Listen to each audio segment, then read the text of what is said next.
តាពេលនេះបាត់ជួយព្រះមេត្តាគឺបាត់ស្រឡាញ់មេត្តាបាត់នឹងចង់បានពោមកទឹកអំពីព្រះមេត្តាតើមេត្តាអាចផ្ដល់ពោមកទឹកឲ្យបាត់បានឬមួយក៏យ៉ាងណាមេត្តាប្រាំស្រឡាញ់មេត្តាពេលនេះតើបាត់ចង់បានពោមកទឹកអ្វីពីមេត្តាបាត់និយាយព្រាមមកមេត្តាទុកទៅតែជីវិតទៅពេលនេះពោមកដាល់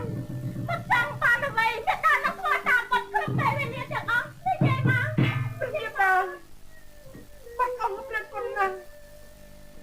ពេលនេះបាត់មិនទាន់មានព្រះបន្ទូលប្រាប់ព្រះមេត្តាទេចាំពេលណាឱកាសល្អបាត់ត្រូវការបាត់នឹងទូលថ្វាយដល់ព្រះមេត្តាណាមេត្តាបានហើយតែណាក៏បានដែរមេត្តាធ្វើតាមបាត់គ្រប់ពេលវេលាទាំងអស់សម្បត្តិមេត្តាអស់កម្លាំងខ្លាំងណាស់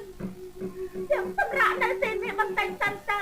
ចាំមើលមកបើមានសង្កល់គេមកយើងសុំនៅសាគេតែម្ដងណាគុណព្រះមេត្តាមេត្តាព្រះមេត្តាស្វាតណោต้องជាមានសម្ប័យគេមកចូលមកដល់ទីកោរបស់យើងហើយគេចូលមកដល់ទីនេះហើយអ្នកបាត់ស្នេហ៍មេត្តាខ្ញុំត្រូវដំណើរទៅសុំគេដល់តាទៅនគរមេត្តាតែម្ដងលើទេអូកាឡរបស់យើងហើយមេត្តាសូមមេត្តាផ្ដាច់យើងទៅនេះទៅ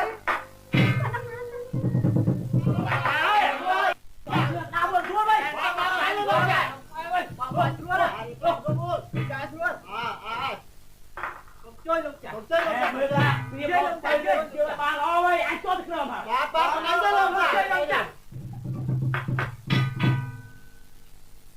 វាយទាំងអស់គ្នាបាទលោកចាពេលយ៉ាងណាត្រូវតែយាមរបស់ឲ្យបានល្អតាបានទេទូជាលោកចាមេតាក៏ជាមេតាដូចមានលឿយចាំតែមើលទេលោកចាអូលោកចាកាត់មែនទេណាតែមេតាលោកម្ចាស់ខ្ញុំបាទគុំគោរពលោកម្ចាស់ហើយក្មួយប្រុសណែអូយតាក់អីហ៎អូយមែនទេចាក់ខ្លួនមែនទេមិនក៏មកគុំនៅរៀនតាចឹងលោកចាក់អូយតាក់អីគេវិញនេះក៏បានមកមុខវាវិញក៏បានខ្ញុំតែមេតាចាក់ខ្លួនមែនទេបាទលោកម្ចាស់លោកម្ចាស់សូមអញ្ជើញលោកម្ចាស់កុំខ្លាចខ្ញុំអីខ្ញុំជាមនុស្សដូចជាលោកម្ចាស់ដែរណាអូយមិនបានមុខឯងចឹងហ៎លោកម្ចាស់លោកម្ចាស់កុំឆ្ងល់អីរឿងរបស់ខ្ញុំវែងឆ្ងាយណាស់ចាំពេលក្រោយខ្ញុំនឹងជម្រាបលោកម្ចាស់ខ្ញុំព្រមទាំងព្រះមេត្តារបស់ខ្ញុំណាលោកម្ចាស់ជម្រាបសួរលោកម្ចាស់អូល្អហើយណានាង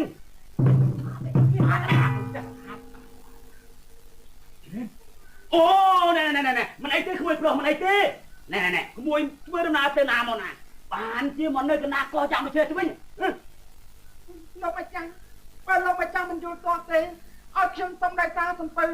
លោកម្ចាស់ទៅក្រោយមកខាងផងបានទេលោកម្ចាស់អូចង់ធ្វើដំណើរទៅចូលខាងនោះមែនទេបានលោកម្ចាស់អូមិនអីទេ